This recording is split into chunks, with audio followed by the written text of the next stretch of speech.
Welcome to the December market update from Principal Wealth. Happy holidays. I'm Julina Ogilvie, partner and wealth advisor, joined by our founder and CEO, Bob Paolucci. Bob, happy holidays. Good morning and happy holidays, Julina. Unfortunately, we have a lot of rain going on with the holiday season here, but hopefully that'll change. But we are going to share with you our final thoughts for 2025 and give a little bit of an outlook going into next year. And we titled this month's webinar Stocking Stuffers. And so we have to thank Kate on our marketing team for the visual of the stockings on this slide. And you'll see the cute stocks that are represented within them, not to suggest that we are saying it's a buy right now, but just representing some of the performance that we've seen this year, if that's fair. Absolutely. Yeah, you have all of the mega cap companies, a lot of the AI related companies tucked so neatly into those stockings. And if you really squint, you'll see gold coins also sticking out of the stockings. So well done by Kate on our team. Yeah, absolutely. And we're going to keep the agenda very similar to what we've been doing, where we're going to talk about the markets, the economy and policy, and then everything else. However, just to maybe throw a little bit of a twist in for the listeners, we are going to kick it off with a message that we typically leave until the end. And this one is titled Facts Over Feelings. Our Worries Can Cloud Reality. And I love the visual on this if you want to go through it. Yeah, and over the past month, we've heard a lot of talk about bubbles, lots of opinions about bubbles, lots of marketing tactics around getting viewership and readers and listeners and all that stuff. And really, that's what it's all about, I guess. And we want to remind people you're always going to be thrown curveballs and topics and things to worry about. On the extreme side, most of those things do not happen. Yet most people spend their time worrying about many of those outlier things that never end up happening.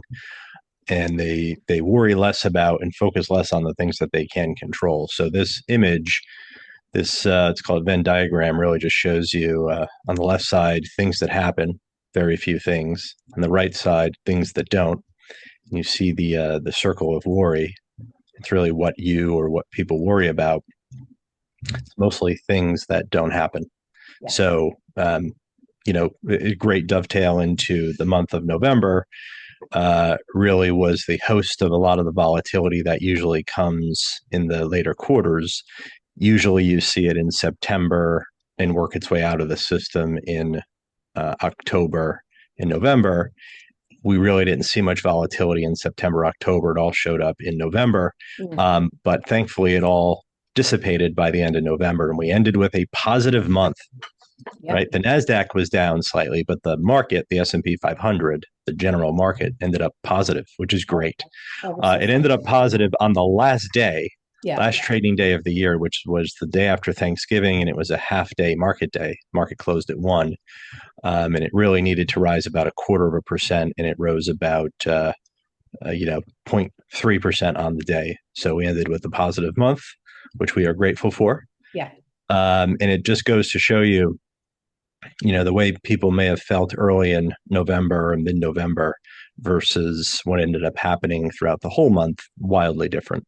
Absolutely. Wildly different. So, a good reason why you have to measure less frequently, and we'll show you that on the next slide. When you measure monthly, this is the start of the bull market, which, was born in October of 2022. Bear market ended, bull market started. We've had 38 months, 27 of them were positive. It's a 71% positive rate. So 71% of the months were positive. That's measuring monthly, right? So you're going to have ups and downs, ups and downs, ups and downs. And you need that. You need clearing to happen. Now, if you measure less frequently than monthly, you have quarterly. Next slide here. 10 of 12 quarters were positive. So 83% of quarters are positive. Again, going back to the first quarter of the bull market that started in 2022 through the most recent quarter. This quarter is not over yet. Very likely end up positive. So you'll have 11 of 13. So the percentage, rises incrementally from there. So just a good reminder, looking day to day, watching day to day does nothing, right? It just grabs your attention. And when it grabs your attention, it probably creates some emotion, positive if your portfolio is positive, negative if you're negative on the day or minute. You have to measure it less frequently. If you want to measure very frequently, then you should have a reason for it. And if the reason is to just look and make yourself miserable, or in a bull market happy, fine, but understand what it does to you when you observe these various things. If it's because you're a market technician and you're taking advantage of spreads and opportunities, well, that's a different story. You're a trained professional. You probably are fine looking at all this stuff every day and it doesn't bother you, the way it doesn't bother us. So, long story short, you have to measure less frequently. And, companies report earnings quarterly. One quarter can be meaningful, but really it's the trend, really a 3 to 5 year trend. So that should be the more, I would say, appropriate measurement period for anything, especially for comparison's sake. Yeah. The roller coaster always feels more aggressive on the short term. Yeah. And you just need to have an awareness of that. And, speaking of looking at trends, if we take a look going back to the 1950s at the trend of the S&P, the past is no predictor of the future, but it's a pretty darn good indicator. Yeah, what you see here might be hard to see, but again, S&P 500 up 7 months in a row. The top chart is a trend since 1950. Keep in mind the markets go up over long periods of time. They have these very temporary pauses. And I know when we're in those temporary declines or pauses, it feels like forever. Yes. But on average, they only last about 8 to 10 months. Bull markets last about 8 to 10 years. A very interesting thing, bull markets are known for consistently good returns and clusters of positive quarters and months. We're in one, obviously. But there is some uniqueness to 7 months up in a row. And whenever you have 7 months positive in a row, when you look at 6, 7, 8 months forward, the chances of being positive are close to 100%. Right. Right. So good things happen in bunches. Again, not predicting that everything will be rosy for the next 6, 7, 8, 9 months. There'll be some bumps, but cumulatively, this is a very good sign. Yeah. And I think the bottom is another great visual of what we just talked about, that in the short term, you are going to feel those bumps a lot more aggressively. Exactly. So, yeah. Yep. And so these next couple of slides I love, in that we kind of created these dashboards to summarize, some of the optimism that we've been talking about all year, if that's fair. And the first one is what we call the sentiment dashboard. Yeah. And it's really a, sort of a first layer mood and backdrop of the capital markets. Has nothing to do with liquidity, which is very important, which we can get to. But this is, what is the mood? And there's the fear greed index. Right now, you have extreme fear. Amazing. Very good for markets going forward. If we are in the extreme greed, remember, this is a contrarian indicator. Whenever we see extreme greed, market's probably going to come down a little bit. Whenever you have extreme fear, that to a degree gets priced into the market, and the future is usually always brighter. So therefore, usually a good time to invest when you see extreme fear. That's one. Number two, to back that up, you have low consumer sentiment. The lowest ever in history was in 2022. I don't know that we will surpass that, but it's relatively low. Shouldn't be, but it's relatively low. And I actually question this indicator, because I think things like politics and media sort of influence this nowadays. Sure. Yeah, because we've shown this slide in the past as well, and it actually is approaching the lows of 2008. In fact, I think it actually surpassed it. Oh, yeah. Yeah. Oh, yeah. Yeah.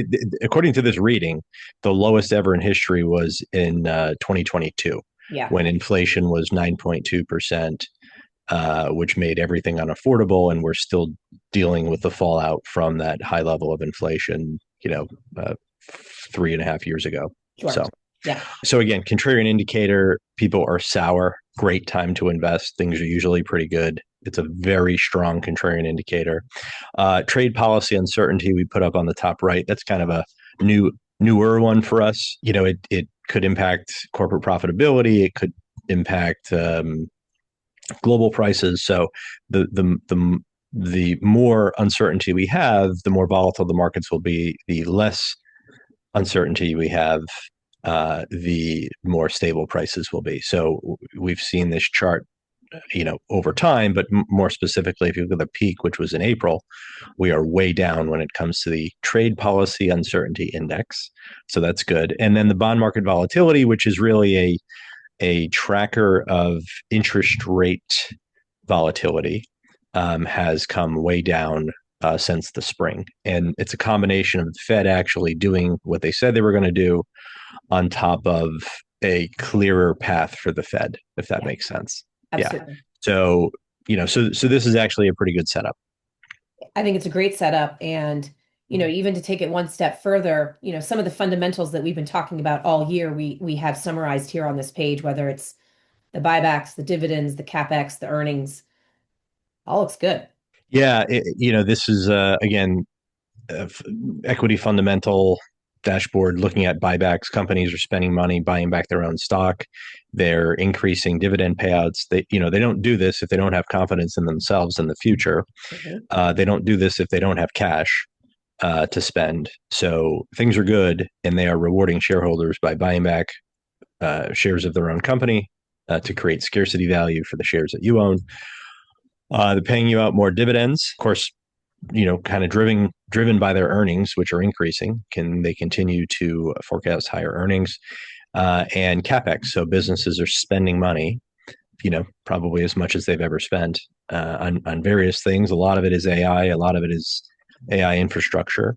But you have this spending and tax bill, the one big beautiful bill, where there's accelerated depreciation that's available, which should provide a big boost to the economy and the markets for some time, actually. Yeah. And, one of the themes that we've been talking about for the last couple of years is the concentration of stock performance in the S&P. The Magnificent Seven is an overused term, I think, at this point. And this was an interesting slide that you found on how the US looks in concentration relative to the rest of the world. Yeah, so we when we hear these TV headlines and talking points that get overplayed over and over and over and over again, you hear this theme of the top 10 stocks are a very high weight of the entire market. Like, okay, well, which market? When you talk about the US, it's generally speaking the third most diversified market on the planet. The only others are Japan and India, but Japan and India don't have huge technology sectors, shockingly. So, they have, I'll just explain it this way, a bunch of run of the mill companies, and they have many of them. Mhm. So, they're the only two that have less concentration, but they're not so far away from us, right? Right. Looking at the rest of the world, there's way more concentration and top heavy risk in all these other countries. If you want to invest in an international index, you are absolutely investing in significantly more concentrated areas of the world. Correct. If you look at investing in Singapore, the Singapore Stock Exchange, the top 25 companies represent almost 90% of the index, Yeah. right? So it's Or uh, top 10 holdings, sorry, right? Of the yeah, sorry, top 10 holdings represent 90% of the index, which is just amazing. amazing. Um, in the US, the top 10 represent 38.9. So I think the talking heads are overplaying their hand and beating this to a pulp, this topic. Yes, there's concentration, but it's market cap driven, and big companies that have liquidity tend to be in a great position to grow. Right. So, they happen to be the highest quality companies. I could see there would be an issue here if you go back to the tech bubble of the late 90s. The S&P became very top heavy with companies that weren't profitable. Hmm. Companies like Juniper and Red Hat Yeah. and Sun Microsystems, Holy cow.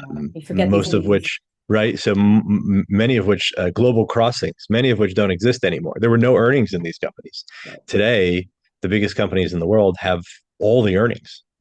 It's sort of the opposite scenario. So I hate when people are drawing parallels to today versus the late '90s. It's wildly different. I think that's a great point because, as people, as these recession concerns have risen this year, that is one of the comparisons that we hear a lot too. So thanks for sharing that. One of the other slides that I'm a huge fan of is just kind of looking at the bond market overall. And one of the things that I love about the bond market is that there's math behind the fundamentals of its long-term performance.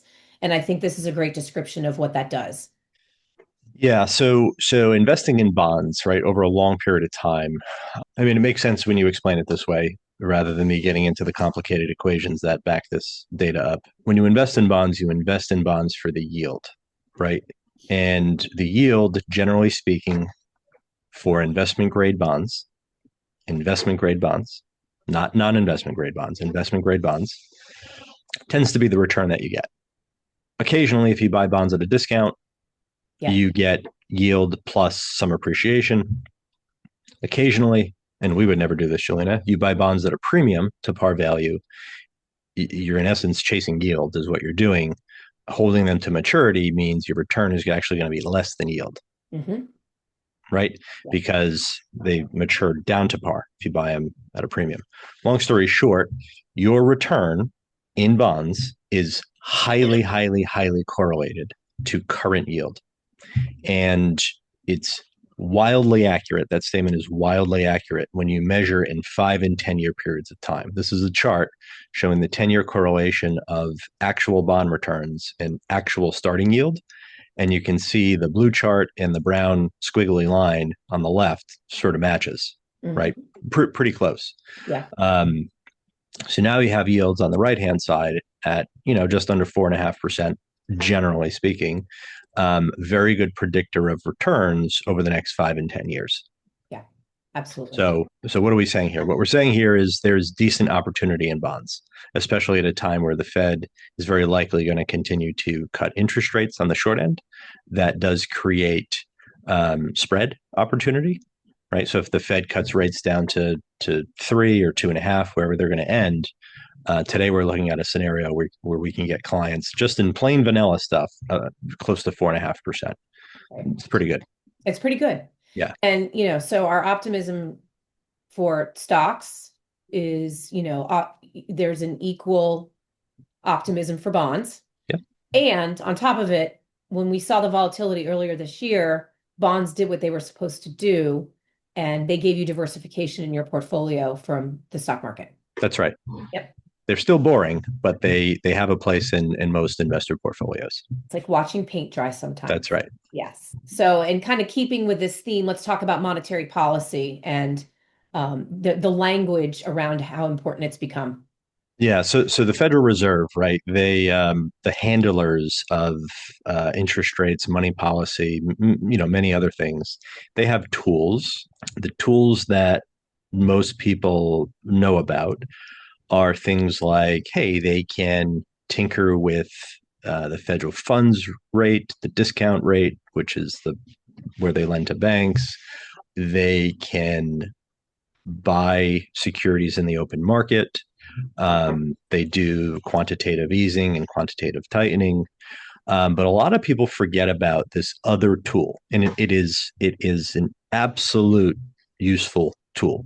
And some Fed administrations use it more than others. I would say the Jerome Powell Fed and all the team members that sit with him, they are very wordy. They have taken an approach where Jerome Powell is going to set the tone Mm-hmm. and have this overarching statement.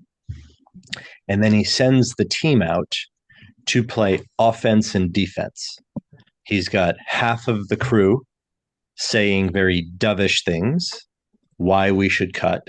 And he's got the other half out there on CNBC and on Bloomberg and all these other channels saying why we shouldn't. Hmm. right? So ultimately, this Fed is very wordy, shockingly wordy.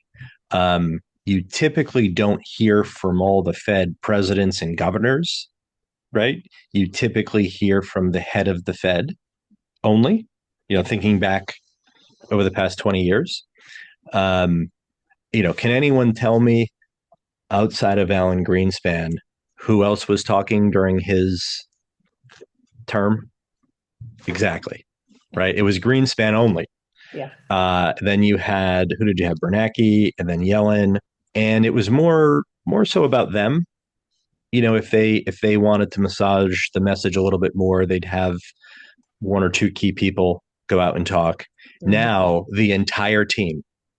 It's almost like every employee at the Fed is willing to speak and share their opinion about something, and it's very strategic and it's very planned. And what they're trying to do is to use their narrative in a way where, yes, their actions are we're cutting, but Hmm. they're cutting interest rates, easing into a bull market. So they don't want anyone to get out of control, happy. They don't want the market to expect it. They want to be a little cagey in a professional way.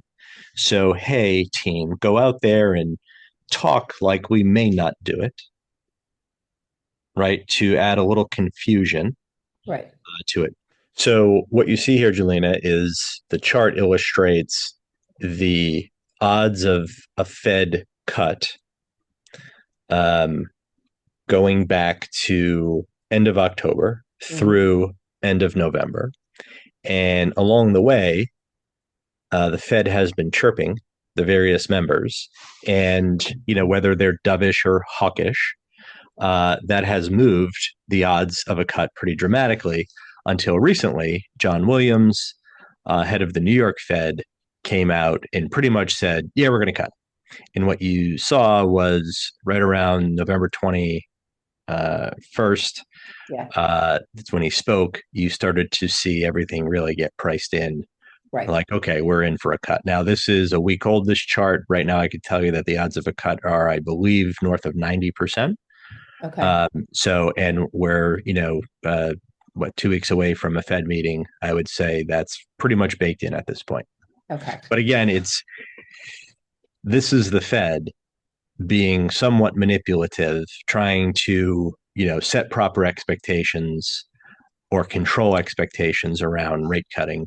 Yeah. This is why you shouldn't really worry so much about short term words and statements and comments. Yeah. It's more about the actions. And the Fed knows that the economists, the strategists are analyzing and looking under every word, analyzing every single thing at every meeting and summarizing it. So, Yeah. And uh, they also know that there are word search programs. I was just going to say with AI nowadays, it makes it a heck of a lot easier. Yeah, there are algorithms that do keyword searches when the Fed speaks. So when you see the market move so quickly within nanoseconds of the Fed opening their mouth, Yep. it's because those programs are 100% tied to Fed language. So it's a thing. Yes, absolutely. Well, in keeping with the monetary policy, let's talk about QE to QT. Yeah. So another thing that they mentioned, again, this doesn't get as much attention as it should. It's because it's not really understood. What they did announce in October was the finalizing the end of their balance sheet roll off, which is called quantitative tightening. In Right. essence, you go back to '08 and the decade after, generally speaking, '08, there was a lot of quantitative easing going on. What was that? Well, back in '08 into '09, you had a scenario where the Fed was willing to expand their balance sheet, in essence, buy securities. Initially, it was from banks, buy their own treasuries that the banks were holding of various maturities that were underwater and somewhat illiquid. They also bought mortgage backed securities. And what they did was, here, we'll buy your stuff and hold our stuff till maturity Right. while we give you cash and liquidity.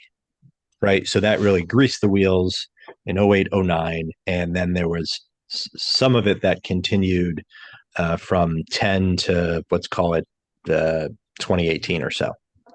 right? So then QT started when inflation went to the moon and the governments handed out all of the money that we've ever made right around COVID times. Government's like, there's too much liquidity in the system. We got to shrink our balance sheet here. Right. It's another way to tighten liquidity. Yes. And what they did was, their balance sheet peaked at probably right around 8.5 trillion. They have let about $2.5 trillion of securities roll off their balance sheet. Now, what did that do?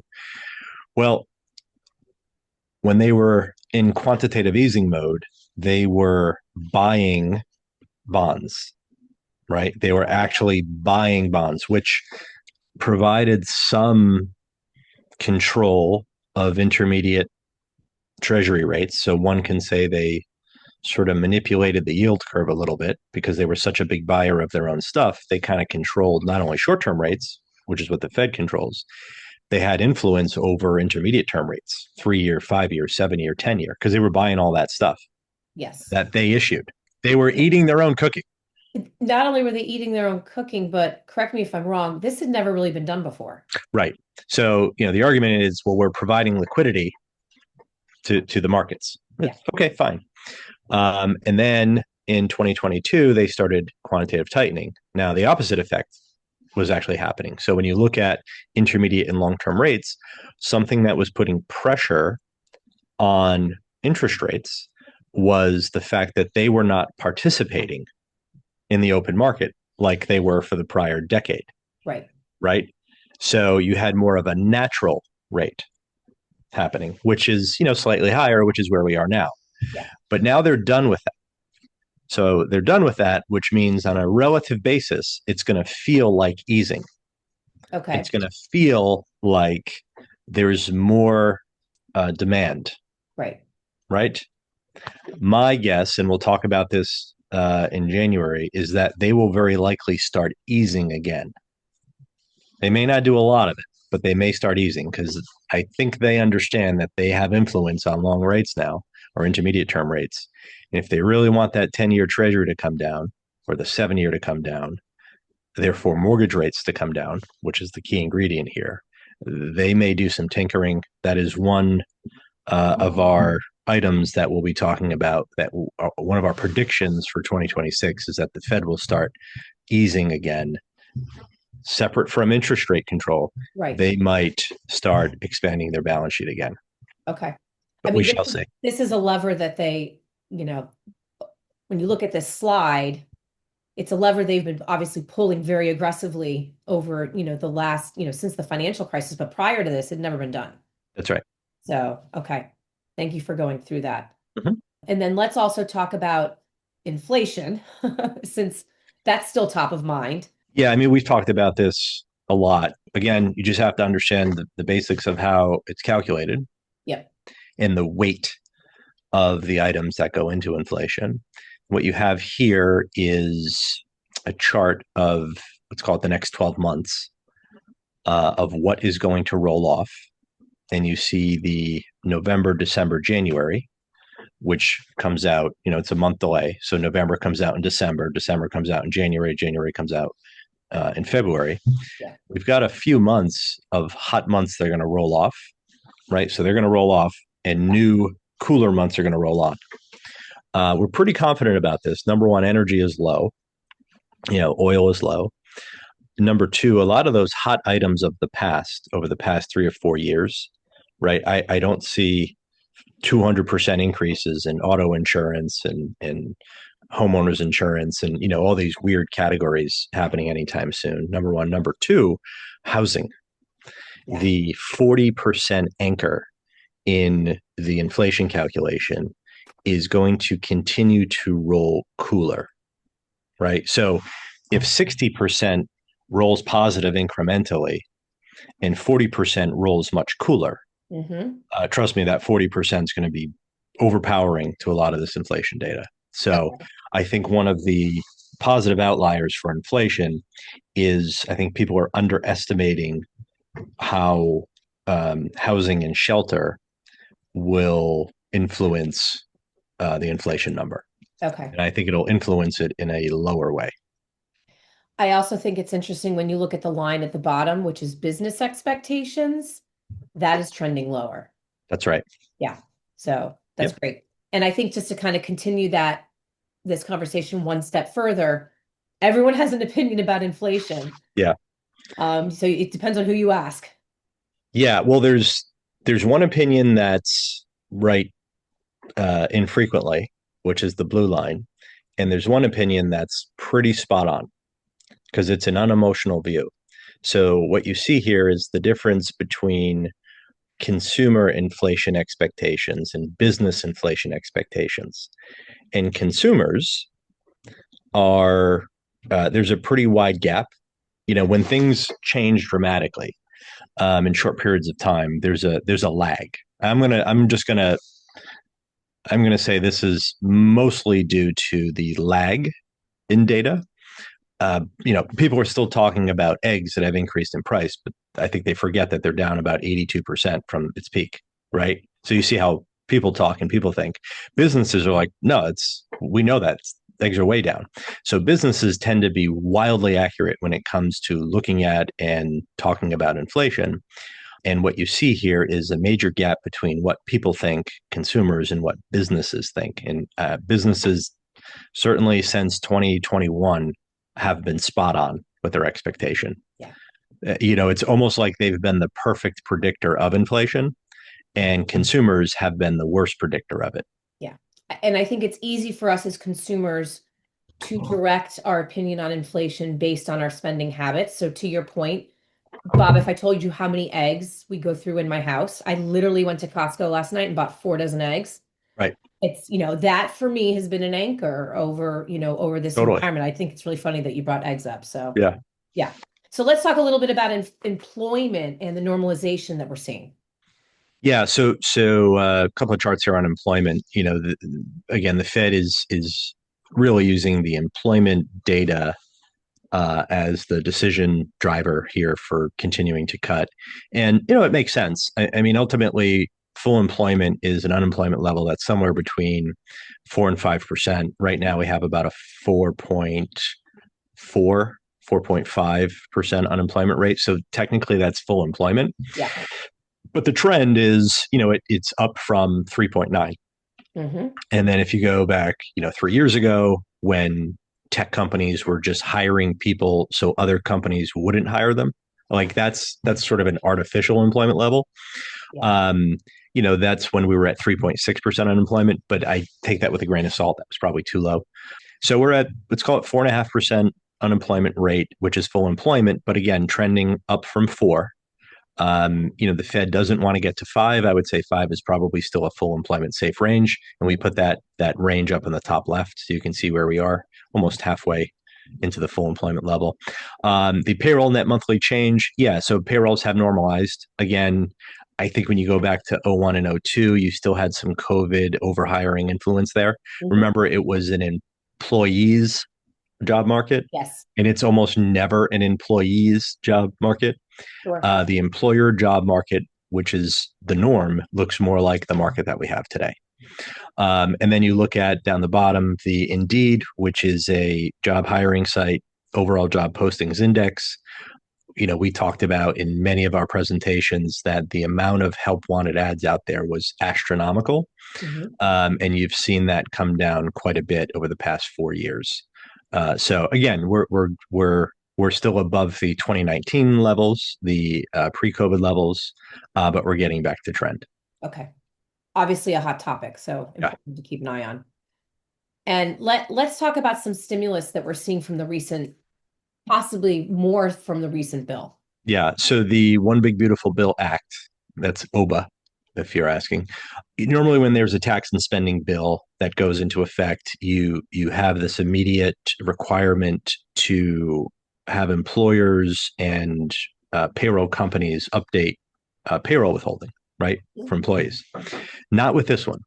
With this one, what you see is this weird stimulus that's going to pop up in the form of federal tax refunds, and it's really coming from the fact that there was no mandated payroll tax withholding changes. Mm.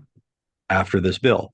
So it's almost going to act like hidden stimulus. So generally speaking, employees are paying a little too much in tax intentionally to create this little bump Hmm. fiscal stimulus bump that's going to come through tax returns in the spring. So it's very likely February, March, and April there's going to be a significant increase in tax returns. And when people get more money than they were expecting, they tend to spend it on things like clothing, cars, cruises. They tend to stimulate the economy when some money shows up Yes, they unexpectedly. do. So I think that will definitely be the case because we in this country are addicted to shopping. Yeah. So more to come on that. 'Tis the season. It's the season. And what about housing as we look at pricing and rates coming down? Yeah. So again, backing up our concept of shelter and housing is going to bring inflation down. I mean, you're already seeing it, right? Yeah. Keeping in mind the inflation data, the inflation housing data has a 18-month lag. So really, the data just has to catch up. The chart on the left is really showing housing price decreases, and you're Mhm. seeing it in the South and the West. You're not seeing it in the North yet.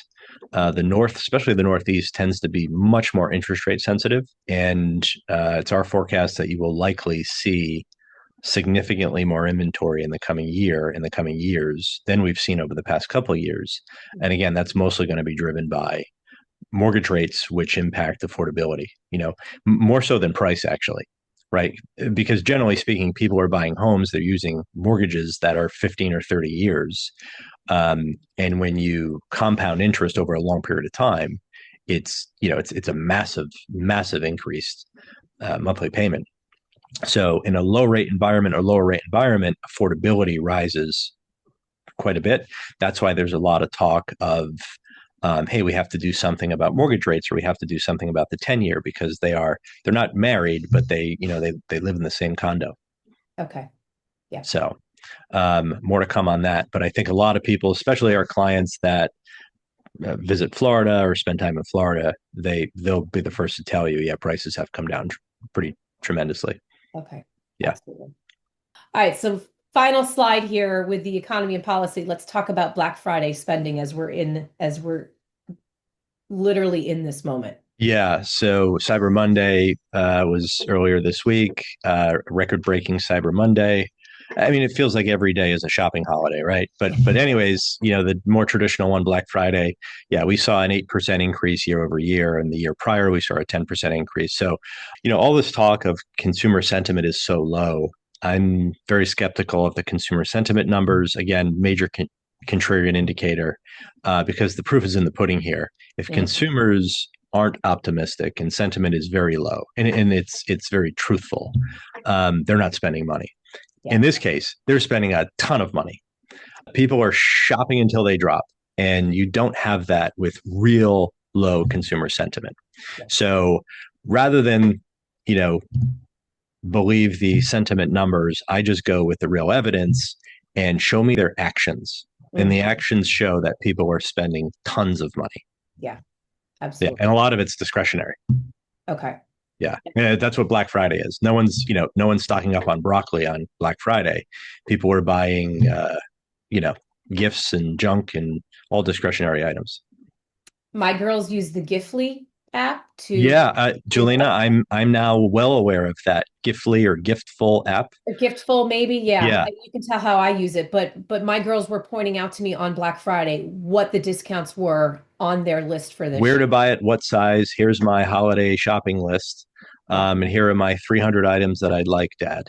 Yes, Yeah. exactly. How about that? Amazing.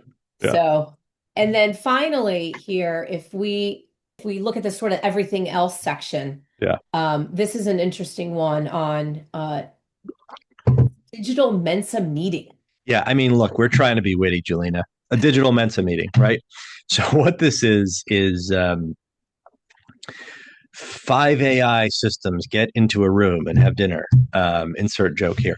So what it is, it's comparing the processing power, the IQ, the math scores, the speed of various AI models. And I don't want to say out of nowhere because it existed, but it was sort of buried in all the data.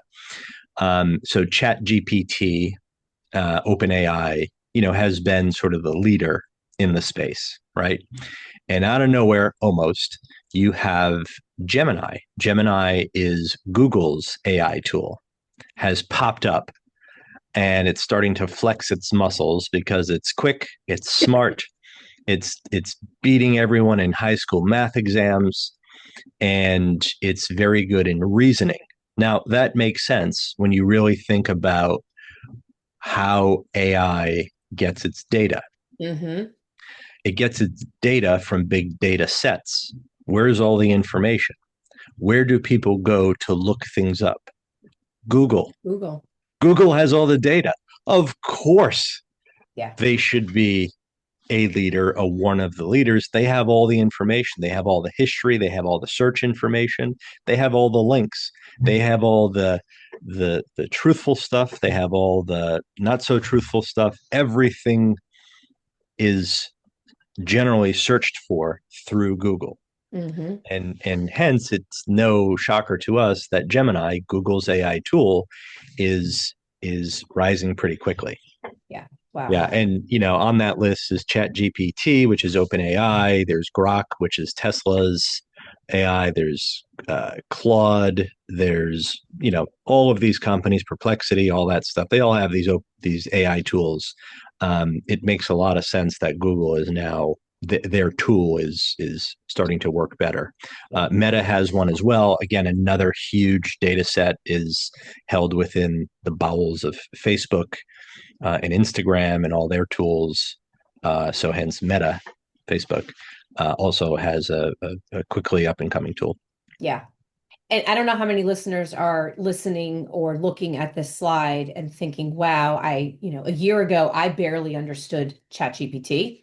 And now just look at the massive growth that continues. So something to keep an eye on. Yeah.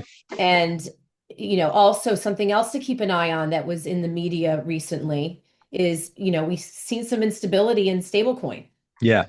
So for the three people that understand what we're talking about here, long story short, there was volatility in the NASDAQ in end of October through mid-November. And a lot of that, I'm going to say, had a lot to do with a couple of tech snafus within the cryptocurrency space. One primarily was one of these stable coins.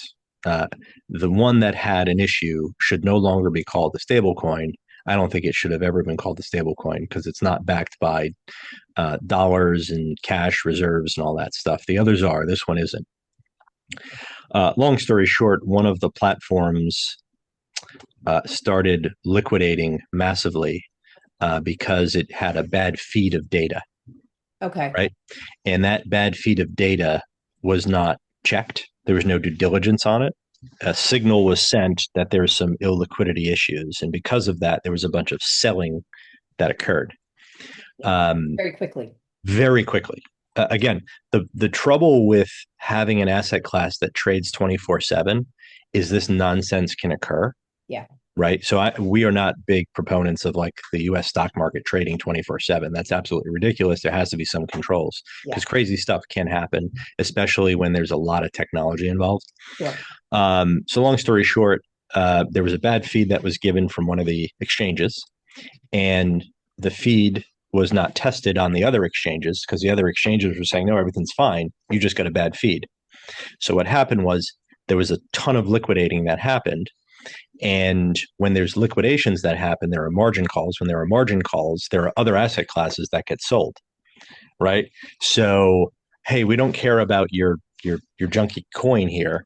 We care about selling NVIDIA and Apple and Google and Amazon and all these liquid securities, right? And that's exactly what happens. So there's a very high correlation between investors in this crypto stuff, and especially these weird coins, which is mostly institutional hedgers and all that stuff, and exposure to NASDAQ securities.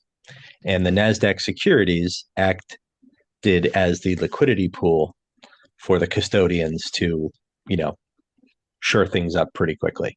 Right. And again, when you have that happen in a short amount of time, it creates market-wide volatility. It doesn't last forever, but it does have this spillover effect. And then you have people talking about rumor, and I told you this would happen, and this would happen, and this would happen. And then it takes on a life of its own. And then usually after about a 20 or 30-day period of time, all that nonsense fades away. Okay. Right. So this is why you can't react or overreact to very short-term things in any market. Very specifically, in this case, would be cryptocurrency and a lot of the more volatile tech-related names. Right. Yeah. Absolutely. So this I believe, buried in the end of this presentation, was the creator of a lot of the volatility in late October into mid-November, and it has since sort of normalized. Okay. Yeah. And I think just one more slide on stablecoin. Yeah, so you In have the more general. traditional coins. Again, we're not talking about cryptocurrency specifically. These are the stable coins, Yeah. the newer cash-like instruments. One of them, really, in our opinion, should not be called a stable coin because it's really it's derivative hedging. It's not backed by dollars and short-term bonds. The two on the right, completely fine. They are stable. The one on the left is where the problem was. So if anyone's interested, this is where it stemmed from. Another slide that just to me is mind-boggling. Yeah. Yeah. CPU versus GPU versus TPU. Yeah, stay with us on this one. So CPU is like a central processing unit. We're mentioning this because Google has come out with their own chips, right? Look at Google stepping up. They have their AI that's leading in the Mensa wars. They have the highest IQ right now for now. And then they're saying, you know what? We're going to create some chips that are very powerful, but only made for AI and language learning machines, right? What's the difference? Well, Google said we're creating a TPU. What the heck is a TPU? It's a tensor processing unit. Long story short, it's a chip that's made only for AI programs. Okay. Well, what does NVIDIA make? NVIDIA makes a GPU. And what can that power? Everything. That's like a super chip, Okay. right? You could use it to like the sensors on cars when you're parking, Yep. to computers and graphics, to cryptocurrency, to AI. They make a super, super, super chip, Okay. right? And it's primarily them, a little AMD, a little Broadcom, and a tiny fraction Intel. Okay. TPU is new, and Google's like, look, why do we need to make that super chip when we can make something that's very specific for AI? So that's what they're making. Because we're mentioning this because it was in the news, and then you have CPU, central processing units. Just think of that as like your Apple chip, your AMD chip, your Intel chip that's in your phone, in your computer, your laptop, and your tablet. That's more of the generic stuff. Okay. So again, we mentioned this because TPUs and GPUs and CPUs have been in the news, and it's a real thing that you should know about. It's certainly something that we're aware of. Okay. Yeah. Oh, that's great. Thank you for the clarification because, sorry, another confusing slide. Yeah. Okay. Yeah. That's why we bury these in the back, Julina. Yeah, I appreciate Right? it. Yeah. So one last slide on the everything else that a little bit more, to me, a little bit more palatable. Yeah. As we like to end on a good note. Yeah. I mean, there's only good notes in these presentations, of course. But anyways, we end on a good note. So Mel Robbins, author of the Let Them Theory book, great book. Everyone should go out and read it. I listened to her talk on the Bill Maher show about 2 weeks ago, and she talked about the book.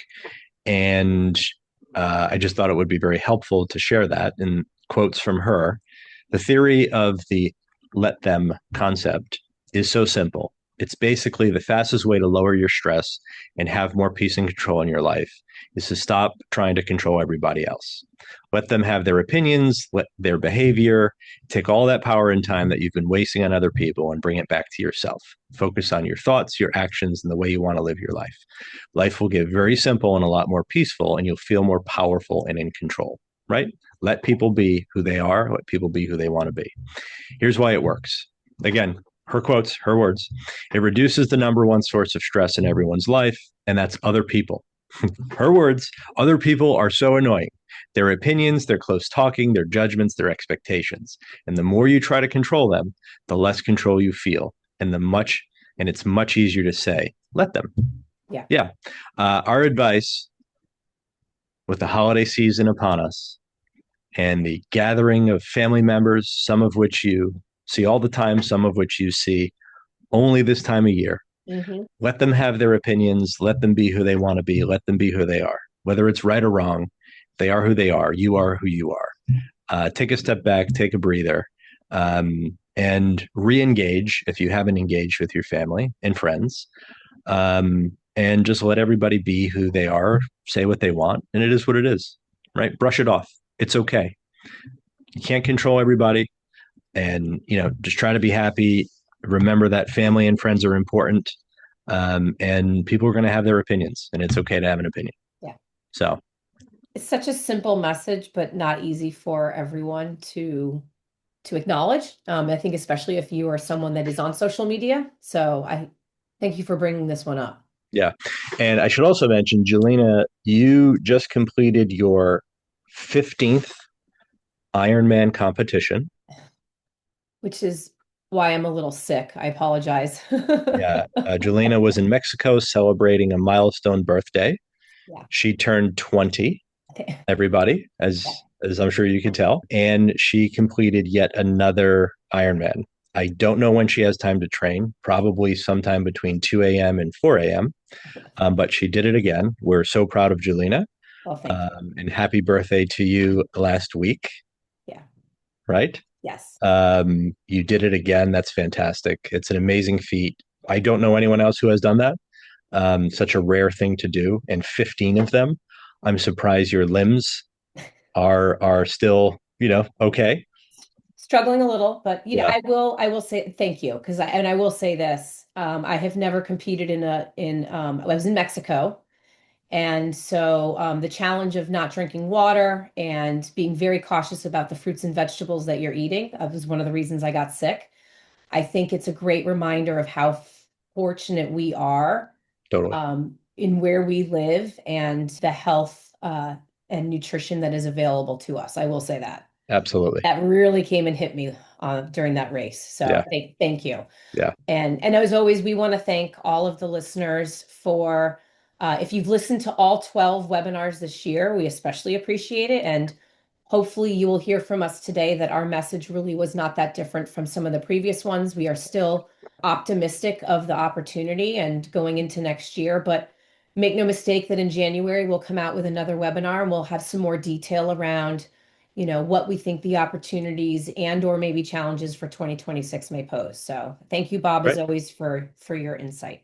Yeah. Happy holidays to everyone. Let's all get along, be kind, be nice, be open-minded, and let people be who they want to be. And we'll all live more peaceful, happy lives. Yeah. Because it's about time we start doing that. Yeah. Couldn't have said it better. Happy Right. holidays. Thank you. See you soon.